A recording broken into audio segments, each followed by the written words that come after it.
അപ്പോൾ അൽഹംദുലില്ലാ ഇന്ന് നമ്മൾ മാർക്കറ്റിൽ ഇറക്കി നമ്മുടെ പ്രോഡക്റ്റൊക്കെ കുറേ ഒക്കെ പ്രോഡക്റ്റ് ഇറക്കി. അപ്പോൾ അതിൻ്റെയൊക്കെ റിസൾട്ടൊക്കെ കുറച്ച് ദിവസങ്ങൾ കഴിഞ്ഞേ അറിയുള്ളൂ. അപ്പോൾ ചിലതിൻ്റെ റിസൾട്ടൊക്കെ ഇപ്പോൾ തന്നെ നമുക്ക് അറിഞ്ഞു കഴിഞ്ഞിട്ടുണ്ട്. നമുക്ക് നമ്മുടെ ശർക്കര വരട്ടി, നമ്മുടെ കുരുമുളക്, ബനാന അങ്ങനെയുള്ളതൊക്കെ കുഴപ്പമില്ലാത്തൊരു മൂവിങ് ഉണ്ടാവും എന്നുള്ള രീതിയിൽ തന്നെയാണ് നമുക്ക് കാണാൻ കഴിഞ്ഞത്. അതൊക്കെ ചോദിക്കുന്നൊരു ഐറ്റംസുമാണ് വീണ്ടും വീണ്ടും നമ്മൾ കൊണ്ടു കൊടുത്തുകൊണ്ടിരിക്കുന്നത്. എന്നാൽ നമ്മളെ തേങ്ങാക്കൊത്ത് അത്ര ഒരു മോശമായിട്ട് പറഞ്ഞിട്ടില്ല. എന്നാൽ നമ്മളെ പിന്നെ ഓർക്കാപ്പുളി അത് കുറച്ച് ബാക്കിലേക്കാണ്. അത് നമുക്ക് ചെയ്യുമ്പോൾ തന്നെ നമുക്ക് മനസ്സിലായിട്ടുണ്ട്. എന്നാലും നമ്മളൊരു കേട് വന്ന് പോകുന്നൊരു വസ്തുവല്ലേ എന്ന് കരുതി നമ്മളൊന്ന് ചെയ്ത് നോക്കിയതാണ്. എന്നാലും നമ്മൾ കടക്കാരെടുത്ത് വെച്ച് കൊടുത്തിട്ടുണ്ട്. അപ്പോൾ അതിൻ്റെ റിസൾട്ടൊക്കെ നമുക്ക് കുറച്ച് കഴിഞ്ഞാൽ അറിയാം. കുറച്ച് കഴിഞ്ഞാൽ നല്ല ഒരു 5-8 ദിവസം കഴിഞ്ഞാൽ എങ്ങനെയായാലും അതിൻ്റെ റിസൾട്ടൊക്കെ അറിയാം. ജനങ്ങൾ വാങ്ങുന്നുണ്ടോ അല്ലേ എന്നുള്ളതൊക്കെ നമുക്കറിയാൻ കഴിയും. അപ്പോൾ നിൻ്റെ കാര്യമൊക്കെ കട്ടപ്പുകയാണ്. എങ്കിലും നമ്മൾ നിന്നെയൊക്കെ കേടുവരാത്ത രീതിയിൽ നുള്ളിയെടുക്കുന്നുണ്ട്. മാർക്കറ്റിംഗ് ഉണ്ടാവുമോ എന്നുള്ളതൊക്കെ നമുക്ക് കാത്തിരുന്ന് കാണാം.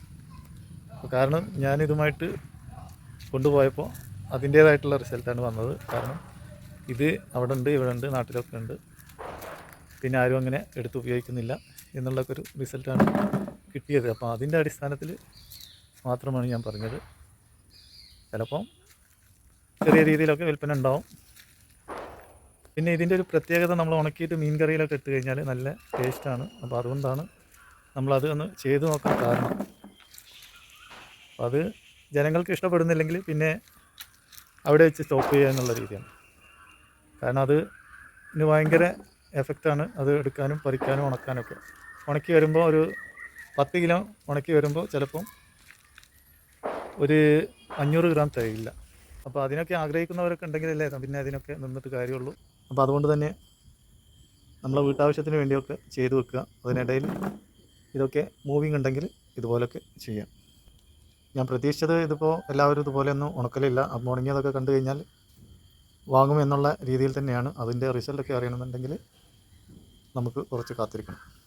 അപ്പോൾ നമ്മൾ ഓരോ പ്രോഡക്റ്റിനെ കുറിച്ചും പറയാമെന്നൊക്കെ പറഞ്ഞിരുന്നു. അപ്പോൾ അത് ആദ്യം തന്നെ നമ്മൾ ഇരുമ്പാമ്പുളിയായിട്ട് ഓർക്കപ്പുളിയെ കുറിച്ച് പറഞ്ഞാൽ ഇതിൻ്റെ കാര്യം ഇതൊക്കെ തന്നെയാണ്. കഴിഞ്ഞ വീഡിയോയിൽ പറഞ്ഞ പോലെ തന്നെ ഇത് കഴിക്കാൻ പലർക്കും ഭയമാണ്. അതിനെ അത്ര രീതിയിലൊക്കെ നമ്മൾ യൂട്യൂബേഴ്സും മറ്റുമൊക്കെ ആക്കി വെച്ചു. അപ്പോൾ അതിൻ്റെ ശേഷം ഇതിനെ ഇനിയിപ്പോൾ ഉണക്കി കൊടുത്താലും വെച്ച് കൊടുത്താലും കഴിക്കാത്ത രീതി തന്നെയാണ്. വീട്ടിലുണ്ടെങ്കിൽ ചീഞ്ഞു പോകുക എന്നുള്ള രീതിയൊക്കെയാണ്. അപ്പോൾ അതറിയാവുന്നവർക്കറിയാം. കരുതി കുറേശ്ശൊക്കെ ഉപയോഗിച്ചാൽ നന്നായിരിക്കും. എന്തും അമിതമായാൽ വിഷം തന്നെയാണ്. അപ്പോൾ ഇത് ചിലത് കുറച്ച് കൂടുതലായാൽ കുറച്ച് അപകടകാരിയായിരിക്കും. അപ്പോൾ അത്രയൊക്കെയാണ് ഇരുമ്പാമ്പുളിയിലും വന്നിട്ടുള്ളത്. കൂടുതലായപ്പോൾ പല പ്രശ്നങ്ങളും വന്നു. അല്ലാതെ നമുക്ക് ഉപയോഗിക്കാൻ പറ്റാത്തൊരു വസ്തുവാണ് ഇരുമ്പാമ്പുളി എന്നുണ്ടെങ്കിൽ ഇതൊന്നും പഴയ കാലത്തെ ഉണ്ടാവുകയില്ല. അപ്പോൾ അന്നും ഇന്നും ഇതിൻ്റെ തൈകളൊക്കെ വിൽപ്പനയിലുണ്ട്. അപ്പോൾ അതുകൊണ്ട് വലിയ ദോഷകരമല്ല എന്ന് നമുക്ക് കണ്ടറിയാൻ കഴിയും. അപ്പോൾ ഇത്രയൊക്കെയാണ് ഇന്നത്തെ നമ്മളെ മാർക്കറ്റിംഗ് വിശേഷങ്ങൾ. അപ്പോൾ അങ്ങനെ ഓരോ വീഡിയോയിലൂടെയും ഓരോരുത്തർ ചെയ്യുന്ന മാർക്കറ്റിങ്ങൊക്കെ കാണുമ്പോൾ പലർക്കും അതിൽ നിന്നൊക്കെ പലതും പഠിക്കാനുണ്ട്, പലതും ചെയ്യാനുണ്ട് എന്നതൊക്കെ തന്നെയാണ് ഈ വീഡിയോയുടെയൊക്കെ ഗുണങ്ങൾ. അപ്പോൾ ഇതുപോലുള്ള വീഡിയോകളൊക്കെ മറ്റുള്ളവർക്കൊക്കെ ഷെയർ ചെയ്ത് എത്തിച്ചു കൊടുക്കുക. നിങ്ങളുടെയൊക്കെ പ്രോത്സാഹനമാണ് ഓരോ കാര്യത്തിൻ്റെയും വിജയം. അപ്പോൾ നമ്മളെ വിജയത്തിനൊക്കെ വേണ്ടി നിങ്ങളൊക്കെ സപ്പോർട്ട് ചെയ്യുക.